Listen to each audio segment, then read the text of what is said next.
Hi whole welcome to science daily. So இன்னைக்கு இந்த video நம்ம என்ன பார்க்க போறோம் அப்படின்னு கேட்டீங்க அப்படின்னா, ஸோ இது வந்துட்டு ஒரு 2 months யூஸ் பண்ணிட்டு இருக்கேன். இந்த மினிமலைஸ்ல இருக்கக்கூடிய நியாசினமிக் 10% சீரம்.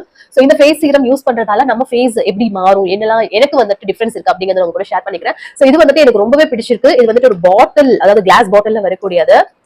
இந்த பில்லர் வந்து பாத்தீங்கன்னா ஒரு டிஃப்ரெண்டான ஷேப்ல வருது. எனக்கு இது ரொம்பவே பிடிச்சிருக்கு. லைக் இதுல வந்து நான் ஒரு டெய்லி யூஸ் பண்றதுக்கு 3 to 4 drops நான் கொஞ்சம் கூட இதை வந்து வேஸ்ட் பண்ணக்கூடாது அப்படிங்கறதால இந்த சைட்ல ஒரு டிராப், இந்த சைட்ல ஒரு டிராப், இங்க ஒரு டிராப், இங்க ஒரு டிராப், இங்க ஒரு டோட்டலா வந்து 4 to 5 drops தான் எடுத்துக்கிறேன். காலையில எடுத்துட்டேன் அப்படின்னா ஈவினிங் வரைக்குமே என்னோட ஃபேஸ் வந்து ரொம்ப கிளியரா, ரொம்ப ஒரு மாதிரி வந்து இந்த மாதிரிலாம் க்ளோயிங்கா ரொம்பவே அழகா இருக்கு. எந்த கிரீம் எக்ஸ்ட்ரா நான் யூஸ் பண்றது இல்ல. இது அண்ட் மாய்ஸ்சரைசிங் கிரீம் யூஸ் பண்ணுவேன். ரொம்ப வெயிலா இருந்தா சன்ஸ்கிரீம் யூஸ் பண்றேன். சோ கண்டிப்பா நீங்க உங்க ஃபேஸ் வந்துட்டு நல்லா பிரைட்டா அண்ட் நேச்சுரலாவே லுக்கா இருக்கணும் அப்படின்னு நினைச்சீங்க அப்படின்னா சோ இந்த ஒரு சீரமை கண்டிப்பா நீங்க வந்து யூஸ் பண்ணி பார்க்கலாம். இதோட பிரைஸ் வந்துட்டு 599 வருது. ஆஃபர் டைம்ல நீங்க வந்து பார்த்து எடுத்துக்கோங்க.